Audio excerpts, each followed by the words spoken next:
এই সেশন অর্থাৎ 2025-2026 সেশনে আমরা এখানে সবাই দায়িত্বশীল, কেউ মহানগরের, কেউ থানা, কেউ ওয়ার্ডের, মানে আমরা সবাই কিন্তু দায়িত্বশীল হিসাবে আমরা সবাই সমান এখানে। ওই ক্ষেত্রে এই একটা সেশন মানে আমরা কৃষির দিক থেকে কাজ করবো, কৃষির উপর কাজ করবো, কৃষির উপর আমরা পরিকল্পনা নেব, এই ব্যাপারে আজকে আমার আলোচনা, অর্থাৎ দ্বিবার্ষিক পরিকল্পনা। এখন আমাদের এই বইটা সবাই পাইছে, সবার কাছে আছে এই শীট। আমরা এই শীটটার একেবারে 3 নম্বর পৃষ্ঠা অর্থাৎ প্রথম পেজটা দেখেন, এখানে লেখা প্রোগ্রাম সূচি। কি লেখা ভাই? সবাই কথা বলেন, বের করেন সবাই। মানে এখানে লেখা কি প্রোগ্রাম সূচি। এটা আমাদেরকে কেন্দ্র প্রমাণ করে দিয়েছে, এটা আমরা না, কিন্তু এটা কে দিয়েছে? কেন্দ্র। এবং কেন্দ্র আমাদেরকে দিয়েছে যে আমরা কোন কোন বিষয় নিয়ে দায়িত্বশীল কার্যক্রমের কোন কোন বিষয় আলোচনা হবে। এখানে দেখেন প্রত্যেকটা বিষয় এখানে দেওয়া আছে। এখানে 5 নম্বর আর 6 নম্বর যে বিষয়টা আছে, 5 নম্বরে লেখা দ্বিবার্ষিক পরিকল্পনা, উপরে দিক নির্দেশনা। কিসের উপরে? দ্বিবার্ষিক পরিকল্পনা। আমাদের সেশন কয় বছরে? 2 বছরে। আমরা 2025-2026 সেশনে এই 2 বছরে আমাদের দ্বিবার্ষিক পরিকল্পনার উপরে দিক নির্দেশনা দেওয়া, এটা হচ্ছে আমাদের একটা বিষয়। পাশাপাশি 6 নম্বরে দেখেন কি লেখা, দ্বিবার্ষিক পরিকল্পনা নিয়ে গ্রুপ ওয়ার্ক। দ্বিবার্ষিক পরিকল্পনা কি? গ্রুপ অর্থাৎ দল ভিত্তিক ওয়ার্ক করা, কাজ করা। এই দুটো হলো আজকে আমার বিষয়। আমি যদিও এটা আলোচনা করা অনেক সময় ব্যাপার, আমি একেবারে একটু অল্প সময়ের চেষ্টা করবো শেষ করতে, তবে যদি আপনারা সহযোগিতা করেন, সহযোগিতা করবো সবাই। এবার আমরা চলে আসি 9 পৃষ্ঠা নাম্বার 9। সবাই বের করেন, সবাই পৃষ্ঠা নাম্বার 9 দেখেন। আলহামদুলিল্লাহ এখানে একদম উপরে লেখা আছে 2025-26 সেশনে ইসলামী আন্দোলন বাংলাদেশের মূল প্রতিপাদ্য হলো। কি লেখা? মানে আমাদের এই 2025-26 সেশনে মূল প্রতিপাদ্য হলো, অর্থাৎ আমাদের মূল বিষয়, মূল বিষয়বস্তুটা কি? আপনারা জানেন যেমন আগামী 5 জুন একটা দিবস আছে, এটা হলো বিশ্ব পরিবেশ দিবস। এই যে 5 জুন, আবার আমাদের 1 মে আন্তর্জাতিক শ্রমিক দিবস গেছে, দিবস আছে না? দেখবেন প্রত্যেকটা দিবসে সরকারিভাবে মানে একটা প্রতিপাদ্য বিষয় দেওয়া থাকে যে বিশ্ব আন্তর্জাতিক শ্রমিক দিবসের মূল প্রতিপাদ্য হলো, মানে এই বিষয় নিয়ে তারা আলোচনা করছে, সেমিনার করছে।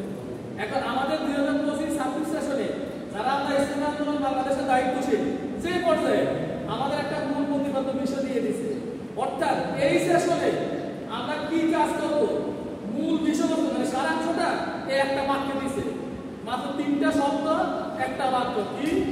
ব্যাপক জনকল্যাণ ও জনসম্পৃক্ততার মাধ্যমে জনপ্রতিনিধি তৈরি করা। কি ভাই? ব্যাপক জনকল্যাণ ও জনসম্পৃক্ততার মাধ্যমে জনপ্রতিনিধি তৈরি করা। 3টা কাজ। কয়টা কাজ? 1 নম্বর হচ্ছে ব্যাপক জনকল্যাণ করা। 1 নম্বর কি? 2 নম্বর হচ্ছে জনসম্পৃক্ততা তৈরি করা। 2 নম্বর কি? 3 নম্বর হচ্ছে জনপ্রতিনিধি তৈরি করা। 3 নম্বর কি? বলেন তো এর পুরো সেশনের কয়টা কাজ? মাত্র 3টা কাজ। কি এটা বিষয় বুঝার বিষয় নয় না? মানে আমরা এই 2 বছরে মাত্র 3টা কাজ করবো, এই 3টা কাজ। ব্যাপক জনকল্যাণ, জনসম্পৃক্ততা তৈরি, জনপ্রতিনিধি তৈরি করা। আপনারা আশ্চর্য হবেন, আমরা খুশি হবেন, এই সেশনটা হচ্ছে নির্বাচনের সেশন। এটা আমাদের গণসভার সাথে আলোচনা করছে। এই সেশনটা কি? আর আমাদের এই সেশনের মূল দ্বিবার্ষিক পরিকল্পনা কেন জানি প্রণয়ন করছে? নির্বাচন কেন্দ্রিক। কি কেন্দ্রিক? নির্বাচন কেন্দ্রিক। এটা একটা অন্য বিষয় লেগেছে, এখানে যা আছে সব নির্বাচন কেন্দ্রিক। এখন আমাদের একটা মুখস্থ দরকার আছে ভাই। আমি যে তালিকাতে আসলাম, তো আমি যদি এটা কিছু আমি বলতে না পারলাম না, তাই জন্য এখানে আমার বয়ের কিছু নাই। আমি একবার বললে আপনারা 3বার বলবেন। কয়বার? এই একটা বাক্য মুখস্থ করা দরকার আমাদের। যেটা পুরো সেশন এই একটা বাক্যের উপর আমরা কাজ করব। সবাই আমরা বলবো ব্যাপক জনকল্যাণ, ব্যাপক জনকল্যাণ, ব্যাপক জনকল্যাণ ও জনসম্পৃক্ততার মাধ্যমে, ও জনসম্পৃক্ততার মাধ্যমে, ও জনসম্পৃক্ততার মাধ্যমে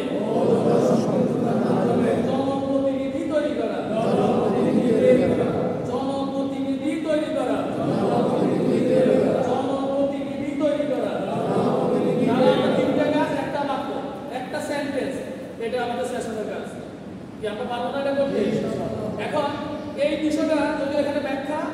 আমি সংক্ষেপে আপনাদের ধারণা দিচ্ছি। কেউ বলতে পারবেন জনকল্যাণ কি? জনকল্যাণ বলা যায়, বসে বসে করে বলেন আপনারা। জনগণের কল্যাণে যে সব কাজ করে, আলহামদুলিল্লাহ, ধন্যবাদ ভাই। প্রিয় দাদা কাল্লা, মানে এই যে জনকল্যাণ মানে হচ্ছে কি জনগণের কল্যাণ করা, সহজ কথা হলো জনগণের কল্যাণ। আমি কিন্তু আমার যে ভূমিকার মধ্যে বলছি আমাদের যে ইসলামী আন্দোলন বাংলাদেশ কি জনমানুষের সংগঠন, এটা কিন্তু আমি প্রথম ভূমিকাতে বলছিলাম। ইসলামী আন্দোলন বাংলাদেশ কি মানে গণমানুষ বা জনমানুষের সংগঠন। এখন আমাদের প্রথম কাজ হচ্ছে জনকল্যাণ করা, কিন্তু জনকল্যাণটা স্বাভাবিকভাবে করা না, এটা হলো ব্যাপক জনকল্যাণ। কিন্তু জনকল্যাণ শাহবাজ নাকি জনকল্যাণ করছে, রবিরাজপুরে করছে, তো ইসলামী আন্দোলন এর বাইরে দেওয়ার সুযোগ আছে? জনকল্যাণ করতে হবে না আমাদের। অথচ আমরা সবাই জানি এটা হলো আমাদের মধ্যে লাস্ট একটা মানে একটা আলোচনা আর কি। উনি কি করছে যখন উনি খলি করেছেন, আমি কমেনে রাত্রেবেলা যখন ঘুরতেন মানে সবার দেখতেন, এক জায়গায় গিয়ে দেখলেন এক মহিলা তার বাচ্চাকে সান্ত্বনা দেওয়ার জন্য পাত্রের মধ্যে পাথর গরম করতেছে, মানে পাত্র রান্না করতেছে। তো পাত্র সাধারণত যখন পানি টক টক করে আরো আওয়াজ হয় না, জানলেন উনি কি করলেন, বাইকের মাঠ থেকে আটা বস্তা এনে নিজের হাতে, আমরা সবাই জানি, আমি সঙ্গে বলছি, নিজের হাতে আটা রুটি বানাইয়া বাচ্চাদের খাওয়াইয়া মানে তারপরে উনি আসলেন। এটা কি জনকল্যাণ না? এটা কি করছে ইসলামী আন্দোলন বাংলাদেশ? আমাদের জনকল্যাণ হবে ব্যাপক, অর্থাৎ বিস্তৃত জনকল্যাণ। আপনারা বলতে পারেন ভাই জনকল্যাণ আমরা কোন ক্ষেত্রে করবো? আমরা জনকল্যাণ করতে গিয়ে আজকে আমাদের লিটন ভাই বলেন বা আমাদের বাংলা ভাই সভাপতি স্যার, আমাদের যে আব্দুল হক ভাই সেক্রেটারি স্যার, যাকে বলেন এখন 27 নম্বর ওয়ার্ডে উনি থাকে, অথবা আমাদের সভাপতি সাহেব 24 নম্বর ওয়ার্ডে থাকে। এখন ওই ওয়ার্ডের একটা মেয়ের বিয়ে, গরিব গরিব মেয়ে, ওই অভিভাবক এসে বললো মানে জানেন উনি ইসলামী আন্দোলন সভাপতি অথবা উনি সেক্রেটারি জানে, আলতাফ ভাই মহানগর দায়িত্ব সেটা জানে, কি করলো ওনার কাছে এসে আবদার করলো, ভাই আমি গরিব মানুষ, আমার মেয়ের বিয়ে, এই যে মেহমান খাওয়ানো বা আনুষ্ঠানিক খরচ তার একটু ব্যবস্থা করা। আমি বুঝলাম এটা আমাদের একজনেরও নিজের ব্যক্তিগতভাবে দেওয়া টপিক নেই, হইতে পারে। এখন এটাকে আমরা এই জন্য থেমে যাবো না, সামনে আমার পরিকল্পনা নিতে হবে। এই পরিকল্পনা নিবেন কিভাবে? আমার কথা হলো আমরা ওয়ার্ডে কত দায়িত্বশীল? 21 জন। একটা ওয়ার্ডে কত দায়িত্বশীল? এখন যে ওয়ার্ডের সমস্যাটা যদি 21 জন ওয়ার্ড আমরা দায়িত্বশীলের সহযোগিতা নিয়ে সমাধান করা যায়, আলহামদুলিল্লাহ হয়ে গেল। যদি এটা না হয় মানে ওরকম আমাদের মানে যে আপনি টার্গেট, যে টাকা টার্গেট করলাম অর্থ, ওটা হয় নাই, আমার কাজটা কি ওই আমাদের এলাকায় ওয়ার্ডে বিভিন্ন লোক আছে না, দানশীল ব্যক্তি আছে না, যদি আমরা একটু 21 জন না হয় 8-10 জনের একটা টিম দিয়ে ওনার কাছে আর্টস পেশ করি, দেখেন কয়টা ফায়দা। এক নাম্বার ওনার মাথায় ঢুকবে যে ইসলামী আন্দোলন বাংলাদেশ আসলে একটা জনকল্যাণমুখী সংগঠন, এটা প্রথম ঢুকবে দানশীল ব্যক্তির মাথায়। 2 নাম্বার হলো যে মেয়ের বাবা মানে যার বিয়ে, ওই বাবা ওই গার্ডিয়ান মনে করবে যে না যে কোনো সমস্যা বললে আল্লাহ পছন্দ করবে, একটা আস্থার জায়গা ইসলামী আন্দোলন বাংলাদেশ। রাইট। এখন আপনি এটার কাজটা কি, আমার আপনার প্রচেষ্টাটা এই এতটুকু মানে প্রচেষ্টা, আমরা পারি না বিষয়টা এরকম না, কিন্তু আমরা যে অলসতা আর প্রচেষ্টার অভাবের কারণে আমরা এটা করি না। এটা আমি তো একটা উদাহরণ দিলাম, আপনি দেখেন আপনারা খুশি হবেন। আপনারা যে আইটি স্কুল থেকে আপনাদের নবীগঞ্জ ঘাট পর্যন্ত যে রাস্তাটা, এটা ওনার 3 থেকে 400 মিটার রাস্তা। তারপরে আমাদের যে চ্যাম্পিয়ন স্কুল ওনার পাশে যে একটা রাস্তা, এরপরে আমাদের বর্গানের ওই পাশে মানে শহরের মধ্যে কয়েকটা জায়গা রাস্তার এত দুর্দশা মানে বেহাল দশা, মানে অটো কাঁধে যায়, অ্যাক্সিডেন্ট করে, মহিলা পুরুষ সব পড়ে যায়, মানে এই যে সমস্যা। আমরা ইসলামী আন্দোলন বাংলাদেশ মহানগরের পক্ষ থেকে আমরা ডিসিশনকে এটা নক করছি, মানে ওনাকে জানাইছি কি লিখিতভাবে স্মারকলিপি দিচ্ছি।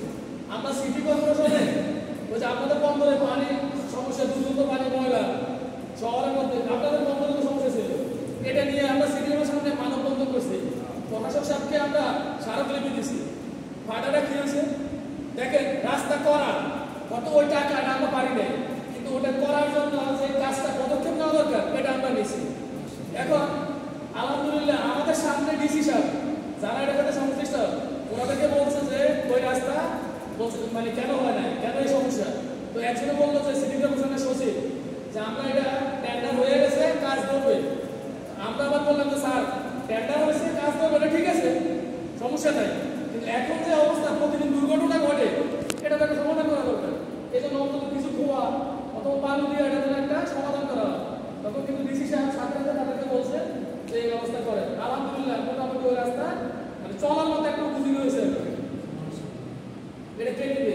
ইসলাম বাংলার পক্ষ থেকে আমাদেরকে এই উদ্যোগগুলো নিতে হবে, পদক্ষেপ নিতে হবে। আপনাদের ওয়ার্ডে আসে না এই সমস্যা, না আমার বাড়ির সমস্যা থাকতে পারে না। আজকে যদি করে লোডশেডিং হয় বারবার আপনার এলাকা, আপনাদের কাজ কি? আপনারা কয়েকজন মিলে বিদ্যুৎ অফিস, মানে আমরা তো ভাঙচুর করবো না, আমরা ওটা বিশ্বাস করি না, পক্ষও না। আমাদের কাজ হচ্ছে আমরা সুশৃঙ্খলভাবে আমাদের দাবিগুলো জানে এলাকাবাসী। আপনি বিদ্যুৎ অফিসে যদি অফিসার ওনার সাথে আপনি সাক্ষাৎ করেন, দেখেন ওনার মাথাও থাকবে যে না এই এলাকার মধ্যে বিদ্যুৎ নিয়ে এখন টালমারা করা যাবে না, কারণ ইসলাম বাংলাদেশ নেতৃত্ব চলে আসবে।